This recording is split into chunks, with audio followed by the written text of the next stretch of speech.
দেশের স্বাধীনতা অর্জনের পরও বিভিন্ন সময় দেশের স্বার্থ বিরোধী তৎপরতা মোকাবেলা কিংবা বিদেশের মাটিতে দেশ এবং দেশের সশস্ত্র বাহিনীর গৌরব এবং মর্যাদা সমুন্নত রাখতে গিয়ে সশস্ত্র বাহিনীর যারা জীবন দিয়েছেন, যার মধ্যে পার্বত্য চট্টগ্রামে 217 জন এবং জাতিসংঘ শান্তিরক্ষা মিশনে গিয়ে এ পর্যন্ত 151 জন জীবন উৎসর্গ করেছেন। অনেকে হয়েছেন আহত। আমি তাদের আত্মদানকে কৃতজ্ঞতার সঙ্গে শ্রদ্ধা করে স্মরণ করছি।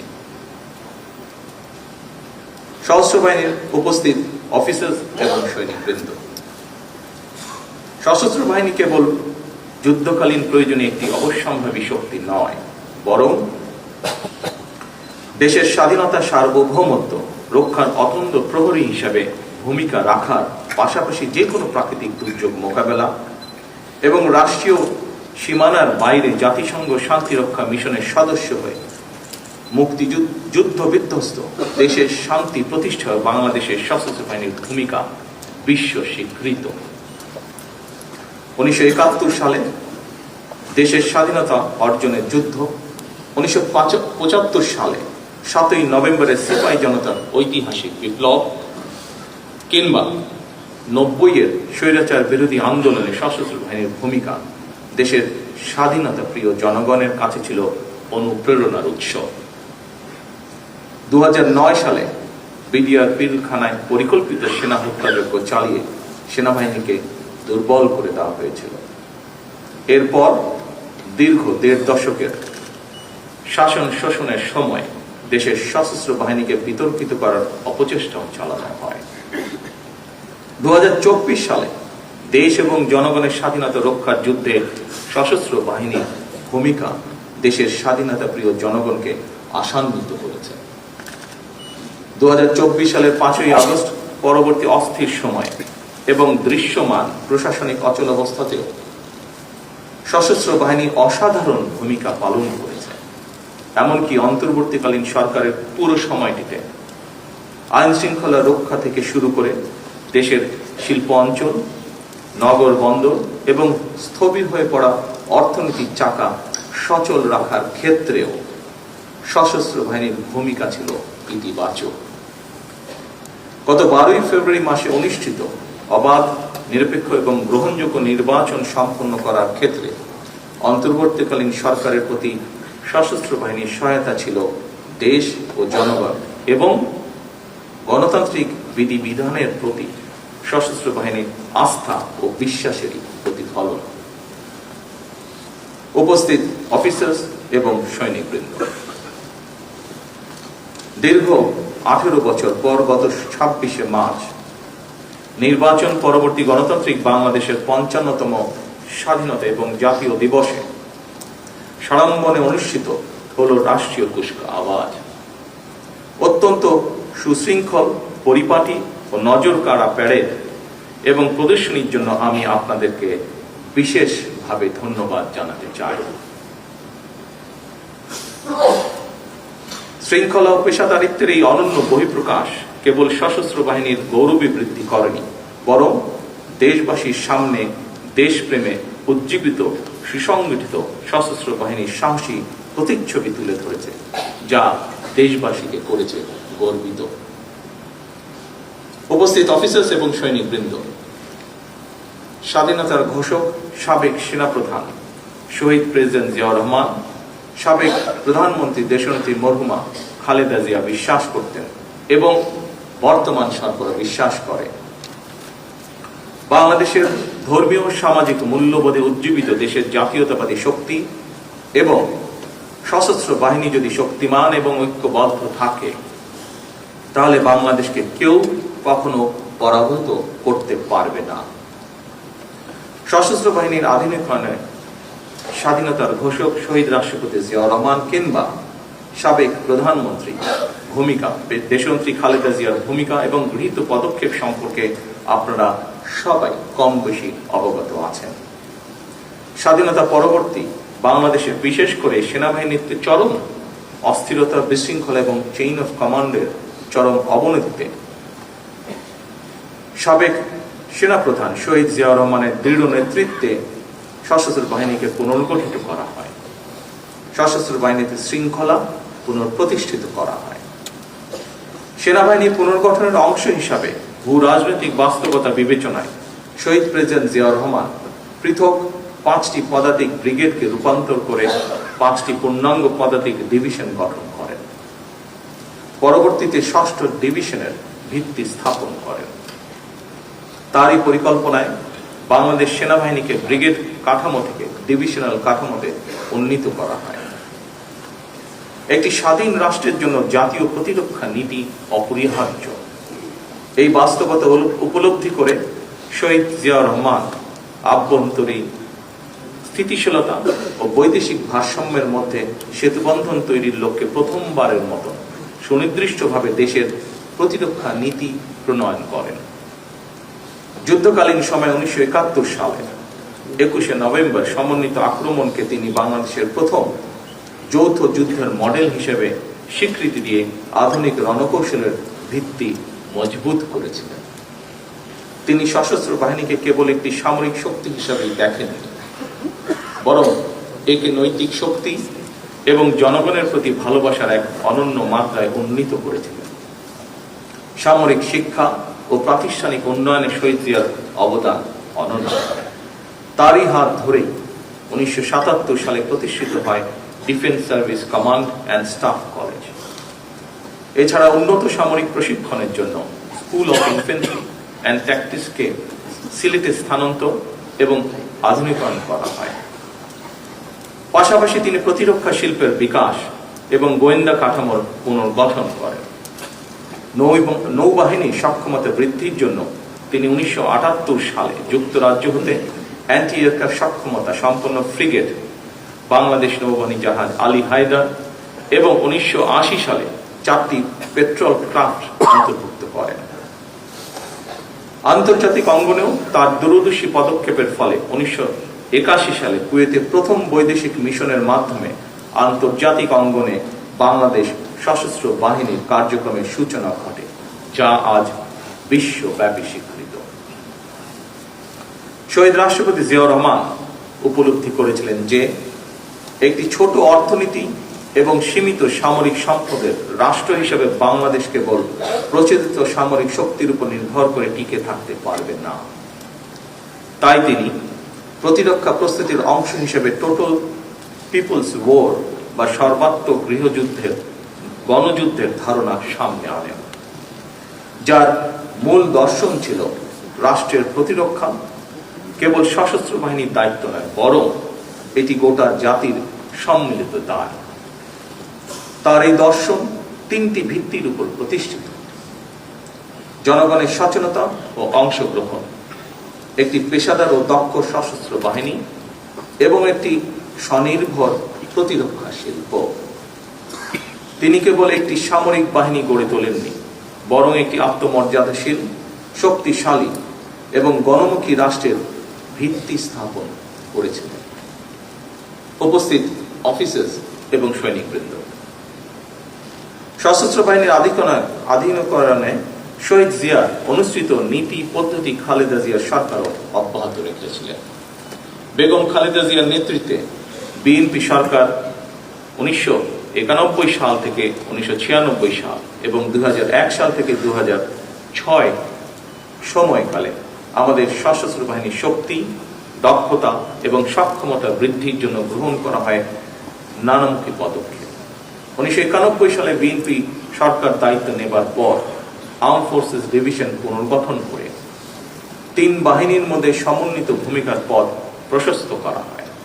এই সময় সেনাবাহিনীর সক্ষমতা বৃদ্ধিতে 21টি ট্যাঙ্ক, 670টি ATGM, 105টি APS, 37 মিলিমিটার বিমান বিধ্বংসী গান সহ ইউনিট গঠন, 74টি 122 mm গান সংযোজন, আর্মি এভিয়েশনের জন্য 3টি বেল হেলিকপ্টার সহ অনেক অস্ত্র এবং সরঞ্জাম সংযোজিত হয়েছে। নৌবাহিনী সক্ষমতা বৃদ্ধির জন্য 1992 সালে 4টি মিসাইল বোট, 1994 সালে 4টি মাইন সুইপিং জাহাজ, 2002 সালে বাংলাদেশ নৌবাহিনী জাহাজ সালাম ও অগ্রদূত, 2003-4 সালে 5টি ওপিভি, 2টি পেট্রোল ক্রাফট, 2টি টাগবোট সংযোজিত হয়। ত্রিমাত্রিক নৌবাহিনী গড়ে তোলার লক্ষ্যে 2003 সালে 4টি সাবমেরিনের সমন্বয় সাবমেরিন স্কোয়াড গঠনের নীতিগত অনুমোদন হয়, যার ধারাবাহিকতায় 2017 সালে 2টি সাবমেরিন নৌবহরে সংযুক্ত হয়েছে। যুদ্ধ জাহাজ ও টহল সক্ষমতা বৃদ্ধি, উপকূলীয় নজরদারি এবং সামগ্রিক নিরাপত্তা ব্যবস্থা উন্নয়ন এবং আন্তর্জাতিক সহযোগিতা সম্প্রসারণের মাধ্যমে বাংলাদেশের নৌবাহিনীকেও আরো শক্তিশালী ও কার্যকর বাহিনী হিসাবে গড়ে তোলা হয়েছিল। বিমান বাহিনীর শক্তি বৃদ্ধির জন্য 1991 থেকে 96 সাল এবং 2001 থেকে 2006 সালের মধ্যে 15টি Mi-17 হেলিকপ্টার, 22টি F-6 যুদ্ধ বিমান, 8টি L-39ZA যুদ্ধ বিমান, 12টি T-37B যুদ্ধ বিমান, একটি N-32 পরিবহন বিমান এবং 26টি PT-6 প্রাইমারি প্রশিক্ষণ বিমান ক্রয় করা হয়েছিল। একই সাথে বগুড়া ও মৌলভীবাজার রাডার ইউনিটের মাধ্যমে বিমান বাহিনীর রাডার নেটওয়ার্ককে করা হয়েছিল শক্তিশালী। 101 বিশেষ ফ্লাইং ইউনিট স্থাপন করা হয়েছিল, যার মাধ্যমে আকাশ সীমা পর্যবেক্ষণ ও প্রতিরক্ষা ব্যবস্থাকে করা হয়েছিল আরো শক্তিশালী। এই সমস্ত পদক্ষেপের ফলে বাংলাদেশ বিমান বাহিনী ধীরে ধীরে আরো শক্তিশালী, কার্যকর এবং জাতীয় নিরাপত্তার জন্য অপরিহার্য বাহিনী হিসেবে আত্মপ্রকাশ করেছে।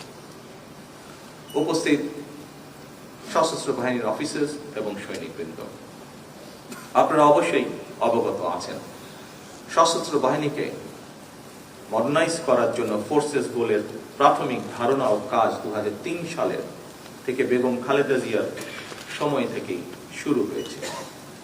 আধুনিক প্রযুক্তি নির্ভর এবং দক্ষতা বৃদ্ধির জন্য সশস্ত্র বাহিনীর সদস্যদের উন্নত প্রশিক্ষণ, সেনা সদস্যদের কল্যাণমূলক উদ্যোগ এবং নতুন ও উন্নত অস্ত্র সংযোজনের মাধ্যমে বাহিনী সমূহের সাংগঠনিক কাঠামো পুনঃসংগঠিত করা হয়েছিল।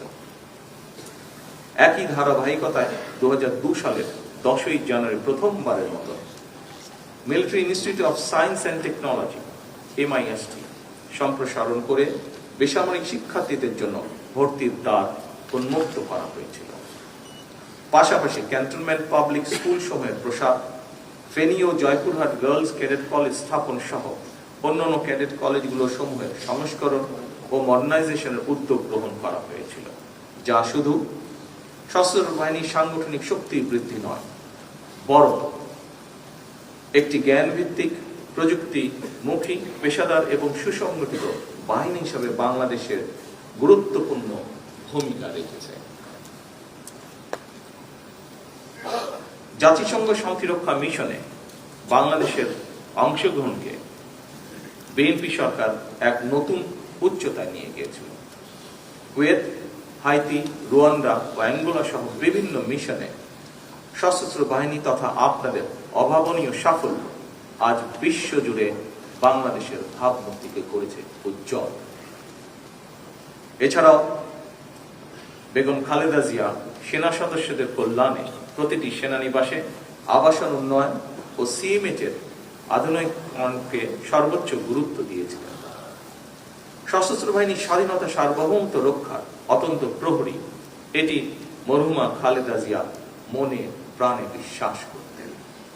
আর সে কারণেই আমরা দেখেছি, দেশবাসী দেখেছে 2025 সালের 21শে নভেম্বর প্রচন্ড অসুস্থতা সত্ত্বেও জীবনের ঝুঁকি নিয়ে হুইল চেয়ারে করে তিনি সেনানিবাসে উপস্থিত হয়েছিলেন। তার সেদিন সেনানিবাস থেকে ফিরে যাওয়ার পরে একদিন পরেই তিনি হসপিটালে অ্যাডমিট হয়েছিলেন এবং সেখান থেকে তিনি আর ফিরে আসেন। এবং এটি ছিল তার জীবনের সর্বশেষ অনুষ্ঠান। এর মাধ্যমে সশস্ত্র বাহিনী এবং প্রিয় বাংলাদেশের প্রতি বেগম খালেদা জিয়ার নিখাদ ভালোবাসা প্রতিফলিত হয়ে উঠেছিল। উপস্থিত সশস্ত্র বাহিনীর প্রিয় কর্মকর্তা এবং সদস্যবৃন্দ, সশস্ত্র বাহিনী কোনো নির্দিষ্ট ব্যক্তি, পরিবার কিংবা দলের সম্পত্তি নয়। সশস্ত্র বাহিনী একটি স্বাধীন রাষ্ট্রের শক্তি এবং মর্যাদার প্রতীক। রাষ্ট্রীয় সংবিধানের প্রতি দায়বদ্ধতা এবং জনগণের অবিচল আস্থাই হতে হবে সশস্ত্র বাহিনীর পথ চলার প্রধান ভিত্তি। দেশের স্বাধীনতা সার্বভৌমত্ব রক্ষা করে আমাদের প্রতিটি সদস্যের একমাত্র এবং পবিত্র চূড়ান্ত দায়িত্ব। আমরা এমন এক সশস্ত্র বাহিনী চাই যাদেরকে বহিঃশক্তি সমীহ করবে আর দেশের জনগণ রাখবে আস্থায়। পেশাদারিত্বের প্রশ্নে কোনো আপোষ না করে সশস্ত্র বাহিনীকে সবসময় একটি সুউচ্চ আদর্শিক অবস্থানে থাকতে হবে। রাষ্ট্রীয় মর্যাদা রক্ষায় শহীদ রাষ্ট্রপতি জিয়াউর রহমান সশস্ত্র বাহিনীর প্রতিটি স্তরে দেশপ্রেমের যে অগ্নিশিখা জ্বালিয়ে দিয়েছিলেন তা যেন কখনো নিভে না যায়। 26শে মার্চ স্বাধীনতার ঘোষণা, 21শে নভেম্বর যৌথ সামরিক পূর্ণতা এবং 7ই নভেম্বর দেশপ্রেম ও পেশাদারিত্বের পুনর্জাগরণ, এই 3 অবিভাজ্য ধারা আমাদের সামরিক বাহিনী, সশস্ত্র বাহিনীর ঐতিহ্যের মেরুদণ্ড। গণতান্ত্রিক দায়িত্ববোধ এবং দেশের সার্বভৌমত্ব অতন্দ্র প্রহরী হিসাবে নিজেদের প্রস্তুত রেখে এই বাহিনীর গৌরবোজ্জ্বল ইতিহাসকে আগামী প্রজন্মের অনুপ্রেরণা হিসেবে টিকিয়ে রাখা আমাদের সকলের সম্মিলিত অঙ্গীকার। উপস্থিত সশস্ত্র বাহিনীর অফিসার্স এবং সৈনিকবৃন্দ, আমাদের সামনে নতুন বাস্তবতা এসেছে। বর্তমান সময়ে যুদ্ধের ধরন পাল্টেছে, বদলেছে নিরাপত্তার ধরন। আজ নিরাপত্তা মানে কেবল স্থল সীমান্তের সুরক্ষা নয়, এর সঙ্গে যুক্ত হয়েছে সমুদ্র, আকাশ, সাইবার স্পেস, তথ্য যুদ্ধ, প্রযুক্তি নির্ভর প্রতিরক্ষা, ড্রোন, কৃত্রিম বুদ্ধিমত্তা, উপকূলীয় নিরাপত্তা, জ্বালানি অবকাঠামো, সামুদ্রিক সম্পদ এবং আঞ্চলিক ভূকৌশলগত প্রতিযোগিতা। সশস্ত্র বাহিনীকে শুধুমাত্র আধুনিক যুদ্ধ সরঞ্জাম সংযোজনেই সীমাবদ্ধ না থেকে বরং একই সাথে সমান গুরুত্বের সাথে পেশাগত দক্ষতা, কৌশলগত প্রজ্ঞা ও জ্ঞান ভিত্তিক সক্ষমতা বৃদ্ধিতে সর্বদা সচেষ্ট থাকতে হবে, যাতে করে সশস্ত্র বাহিনী যে কোনো সমসাময়িক ও ভবিষ্যৎ নিরাপত্তার চ্যালেঞ্জ মোকাবেলা করতে সক্ষম হয়। এই বাস্তবতাকে সামনে রেখে সশস্ত্র বাহিনীর উন্নয়নে আমাদের সরকারের নির্বাচনী ইশতেহারে বিশেষ প্রাধান্য দেওয়া হয়েছে। শুধুমাত্র সশস্ত্র বাহিনী নয়, নির্বাচনের আগে ঘোষিত ইশতেহারে দেশের প্রতিটি সেক্টরের সংস্কার এবং উন্নয়ন, সেক্টর সকল শ্রেণী পেশার মানুষের অর্থ, সামাজিক এবং জীবনমান উন্নয়নের লক্ষ্যে সুনির্দিষ্ট নীতিমালা এবং কর্মসূচি প্রকাশ করা হয়েছিল। নারীর অর্থনৈতিক ক্ষমতা উন্নয়নে লক্ষ্যে দেশের প্রায় 4 কোটি পরিবারের নারী প্রধানের কাছে আমরা ফ্যামিলি কার্ড পৌঁছে দিতে চাই পর্যায়ক্রমিকভাবে। ক্রীড়াকে পেশা হিসেবে প্রতিষ্ঠিত করার লক্ষ্যে ক্রীড়া কার্ড এরই মধ্যে দেওয়ার কার্যক্রম শুরু হয়েছে। দেশের সকল মসজিদের ইমাম, খতিব, মুয়াজ্জিন এবং সকল ধর্মাবলম্বী ধর্মীয় প্রধানদের জন্য আর্থিক সম্মানের যে কমিটমেন্ট আমাদের ছিল, সেটির কাজও বর্তমান সরকার শুরু করেছে। দেশে অনাহত বন্যা, খরা মোকাবেলা করে পানি ব্যবস্থাপনা এবং সেচ এবং বিশেষ করে কৃষি সেচ সুবিধা নিশ্চিত করার লক্ষ্যে খাল খনন কর্মসূচির কাজ এরই ভিতরে শুরু হয়েছে। এভাবেই প্রতিটি কর্মসূচি বর্তমান সরকার ইতিমধ্যে পাইলট প্রজেক্ট হিসেবে বাস্তবায়ন শুরু করে দিয়েছে আলহামদুলিল্লাহ। একটি নীতিমালার ভিত্তিতে পর্যায়ক্রমে সারা দেশে সবাই সরকার ঘোষিত এই সকল সুবিধাগুলি পাবেন ইনশাআল্লাহ। উপস্থিত সশস্ত্র বাহিনীর অফিসার্স এবং সৈনিকবৃন্দ, আগামী 14 এপ্রিল অর্থাৎ বাংলা নববর্ষের প্রথম দিন থেকে আমরা কৃষকদের জন্য কৃষক কার্ড প্রদান শুরু করতে যাচ্ছি। আমরা আশা করছি কৃষি অর্থনীতির বিকাশ এবং কৃষকদের জীবন মান উন্নয়নে কৃষক কার্ড অবশ্যই একটি গুরুত্বপূর্ণ ভূমিকা রাখবে। পর্যায়ক্রমে সারা দেশের সকল কৃষক এই সুবিধা পাবে, যা প্রায় 2,75,00,000 কৃষক যারা সরাসরি কৃষি পেশার সাথে জড়িত। এছাড়া বর্তমান সরকার কৃষি ও মৎস্য খাতে 10,000 টাকা পর্যন্ত কৃষি ঋণ সুদ সহ মওকুফ করেছে। এতে করে প্রায় 12 লক্ষ কৃষক সরাসরি উপকৃত হয়েছেন। বিশ্বের বিভিন্ন দেশে প্রায় 1.5 কোটি প্রবাসী বাংলাদেশী রয়েছেন। বর্তমান সরকার তাদের জন্য প্রবাসী কার্ড প্রদানের সিদ্ধান্ত গ্রহণ করেছে, যা পর্যায়ক্রমিকভাবে বাস্তবায়ন করা হবে। শুধুমাত্র আর্থসামাজিক কর্মসূচি নয়, রাষ্ট্র মেরামতের লক্ষ্যে বিএনপি সরকার জুলাই সনদ স্বাক্ষর করেছিল। যেভাবে সনদ স্বাক্ষর করা হয়েছে, বর্তমান সরকার স্বাক্ষরিত সনদের প্রতিটি দফা যথাযথভাবে বাস্তবায়ন করতে বদ্ধপরিকর। আমাদের এসব কাজ করার উদ্দেশ্য হচ্ছে, বর্তমান সরকার বিশ্বাস করে দেশের স্বাধীনতা, সার্বভৌমত্ব নিরাপদ এবং সমন্বিত রাখতে শক্তিশালী সশস্ত্র বাহিনীর পাশাপাশি দেশের নাগরিকদের রাজনৈতিক এবং অর্থনৈতিক ক্ষমতা উন্নয়ন নিশ্চিত থাকা জরুরি। বর্তমান সরকার সশস্ত্র বাহিনীকে আরো শক্তিশালী করতে চায়। আমাদের সরকারের ভিশন হলো একটি আধুনিক, প্রযুক্তি নির্ভর এবং দ্রুত প্রতিক্রিয়াশীল সমন্বিত বাহিনী গড়ে তোলা। আমরা এমন সক্ষমতা অর্জন করতে চাই যা কেবল সীমান্ত রক্ষায় সীমাবদ্ধ থাকবে না, বরং আমাদের ক্রেডিবল ডিটারেন্স সম্ভাব্য প্রতিপক্ষকে আমাদের উপরে আক্রমণ করার চিন্তা থেকে নিরুৎসাহিত করবে। আজ এবং আগামীর বৈশ্বিক চ্যালেঞ্জ সামনে রেখে জনস্বার্থ ও সার্বভৌমত্ব রক্ষায় আমরা প্রতিরক্ষা বাহিনীকে, প্রতিরক্ষা নীতিকে সম্পূর্ণভাবে ঢেলে সাজাতে চাই। সেনা, নৌ ও বিমান বাহিনীকে আরো দ্রুত প্রতিক্রিয়াশীল এবং সমন্বিত ক্ষমতা সম্পন্ন বাহিনী হিসাবে গড়ে তুলতে চাই। দেশের প্রতিরক্ষা ব্যবস্থাকে আমরা এমন ভাবে উন্নত করতে চাই যাতে জাতীয় সার্বভৌমত্ব রক্ষায় একটি বিশ্বাসযোগ্য এবং কার্যকর প্রতিরোধ ক্ষমতা গড়ে ওঠে। আমরা এমন একটি আধুনিক জাতীয় নিরাপত্তা কৌশল ও প্রতিরক্ষা নীতি প্রণয়ন করতে চাই যা বাংলাদেশের বাস্তবতা, জাতীয় স্বার্থ এবং ভবিষ্যৎ হুমকিকে সামনে রেখে আমাদের নিরাপত্তা নিশ্চিন্তা হবে বাংলাদেশ কেন্দ্রিক, জনগণ কেন্দ্রিক এবং অবশ্যই রাষ্ট্রীয় মর্যাদা কেন্দ্রিক। সম্মানিত উপস্থিত অফিসার্স এবং সৈনিকবৃন্দ, আপনারা নিঃসন্দেহে অবগত আছেন সশস্ত্র বাহিনীকে আধুনিকরণের জন্য ফোর্সেস গোলের প্রাথমিক ধারণা এবং কার্যক্রম 2003 সালে বেগম খালেদা জিয়ার সরকারের শাসনামলে শুরু হয়েছিল।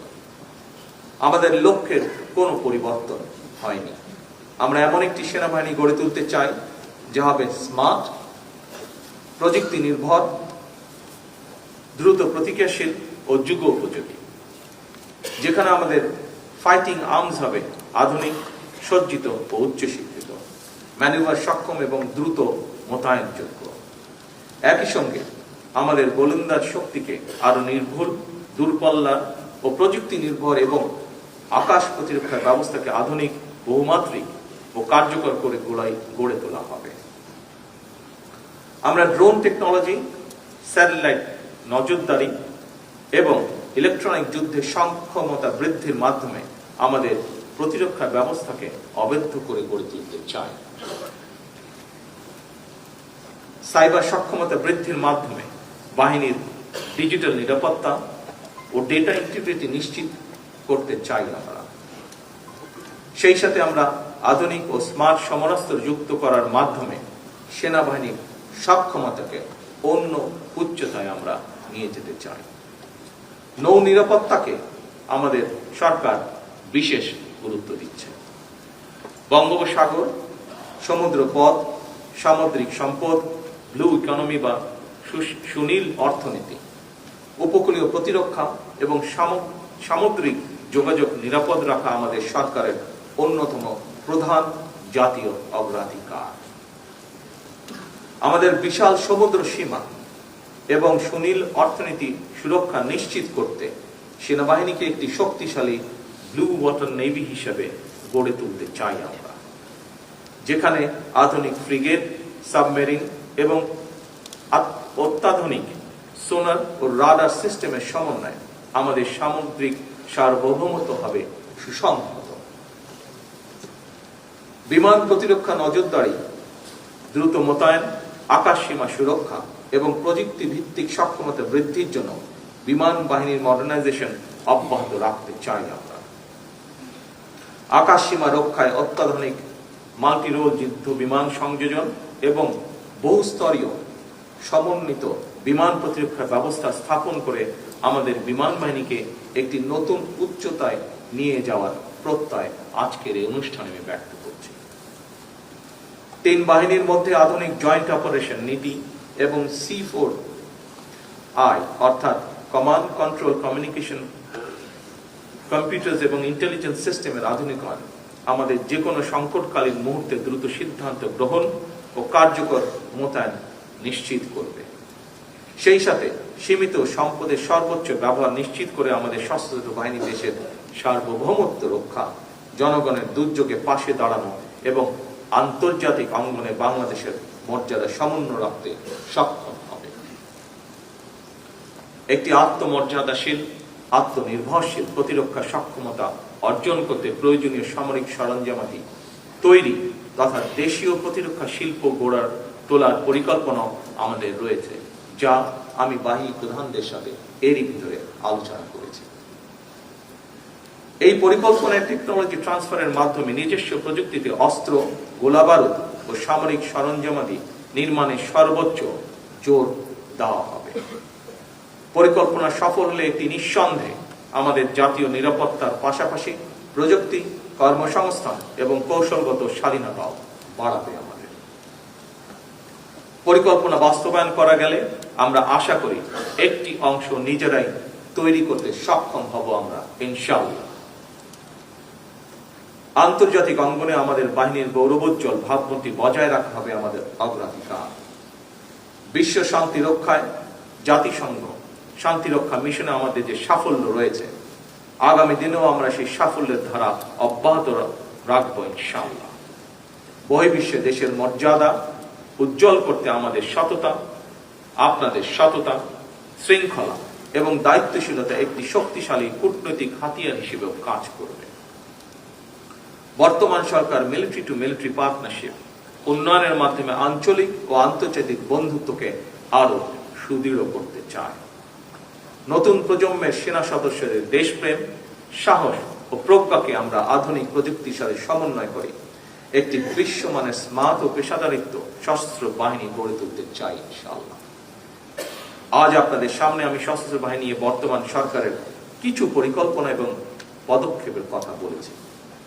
একই সঙ্গে আমি বিগত ১.৫ দশকের সময় কিছু তত্ত্ব ও তিক্ত বাস্তবতাকেও আপনাদের সামনে তুলে ধরতে চাই। এই সময়টিতে পিলখানায় বিডিআর সদর দপ্তরে সংগঠিত বেদনা বিধুর অধ্যায় আজও আমাদের হৃদয় এক গভীর ক্ষত হিসাবে রক্তক্ষরণ ঘটায়।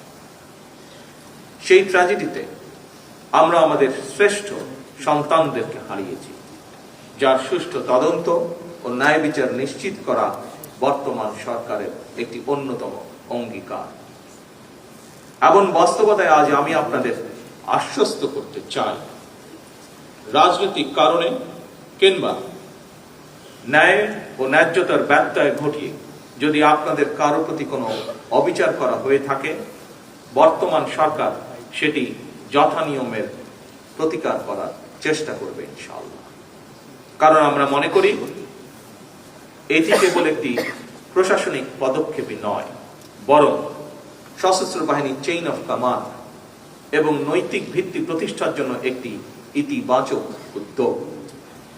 আগামীতে আর কেউ কখনো অনিয়মের শিকার হবেন না, এটা আমাদের সরকারের প্রতিশ্রুতি ইনশাআল্লাহ।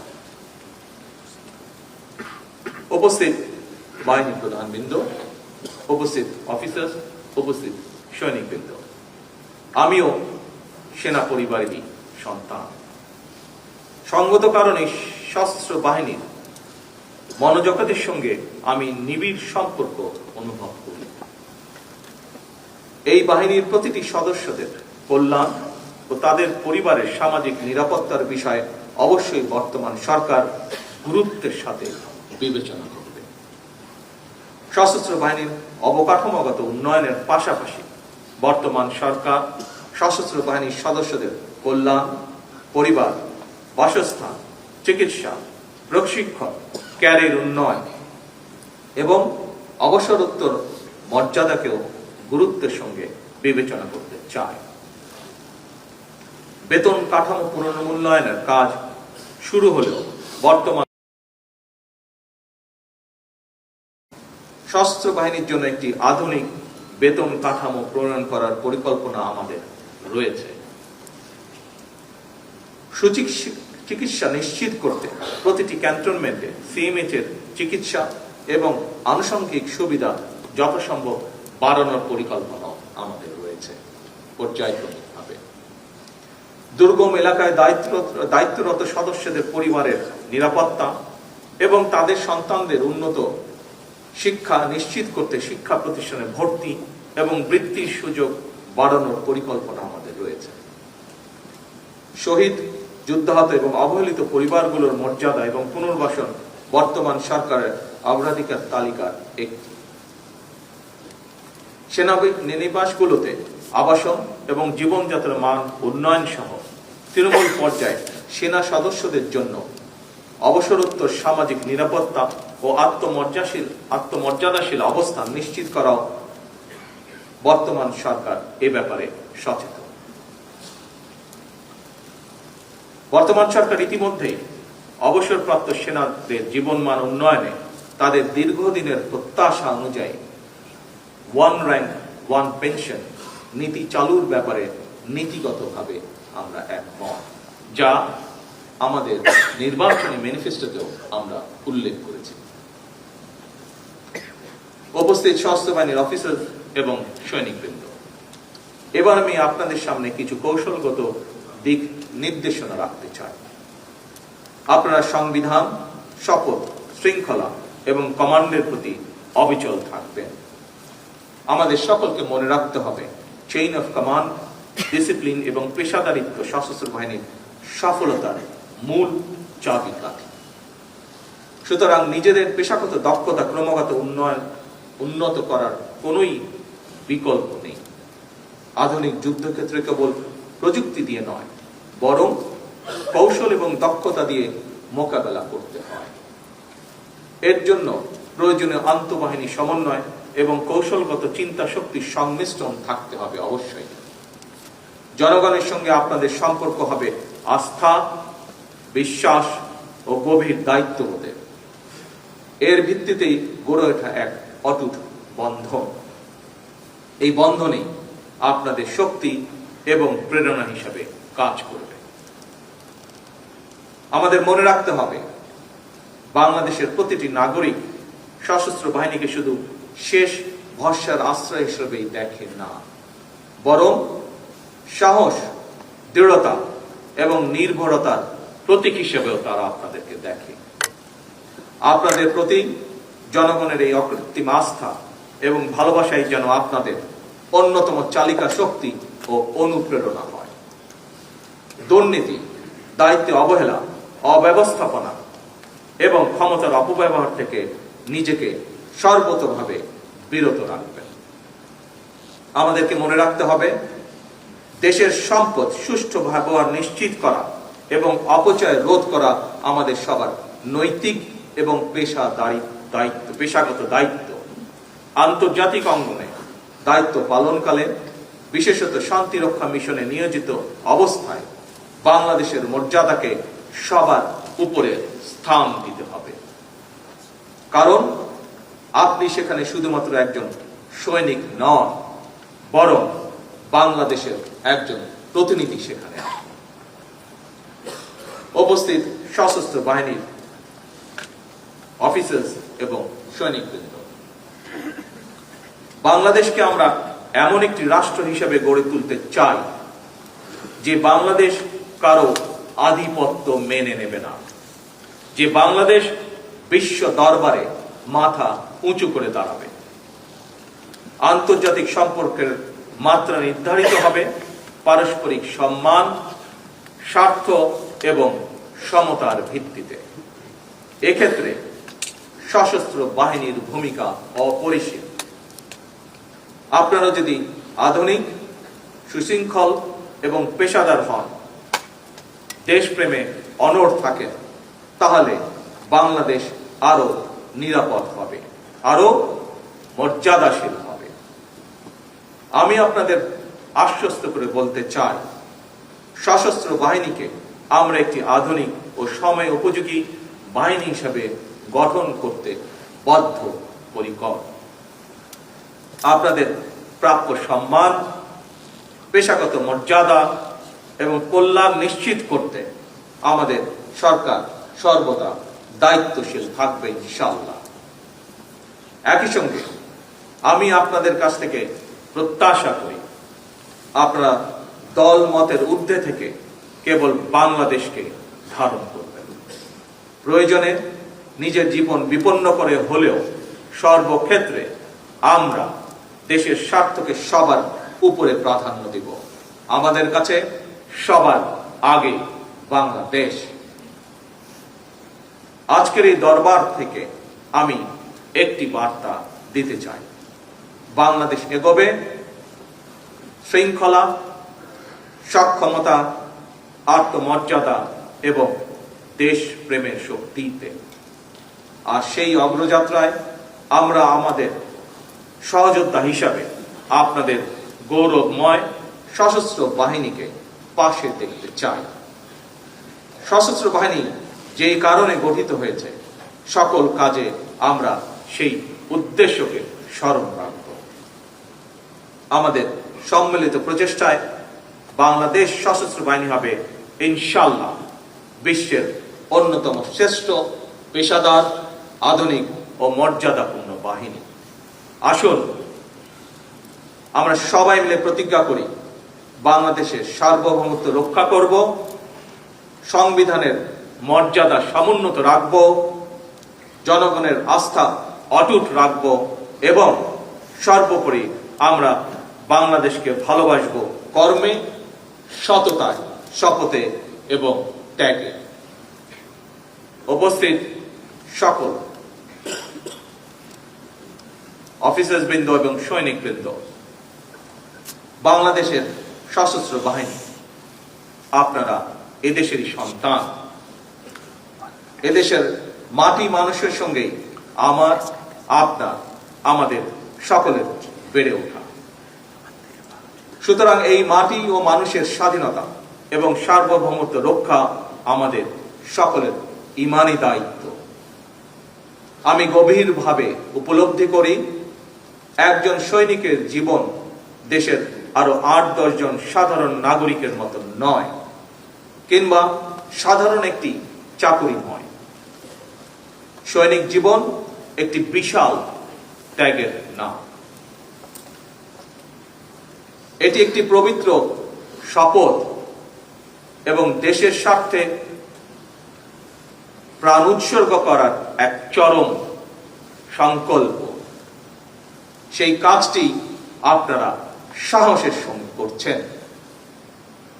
আমি বিশ্বাস করি, আমরা সকলেই যদি যে যার অবস্থান থেকে যার যার ভূমিকা নিষ্ঠার সঙ্গে পালন করি, তাহলে দেশের স্বার্থ বিরোধীরা আর বাংলাদেশকে তাবেদার রাষ্ট্রে পরিণত করতে পারবে না ইনশাআল্লাহ। আমরা যদি একটি সমৃদ্ধ এবং স্বনির্ভর দেশ গড়তে পারি, তাহলে আমরা সবাই ভালো থাকবো ইনশাআল্লাহ।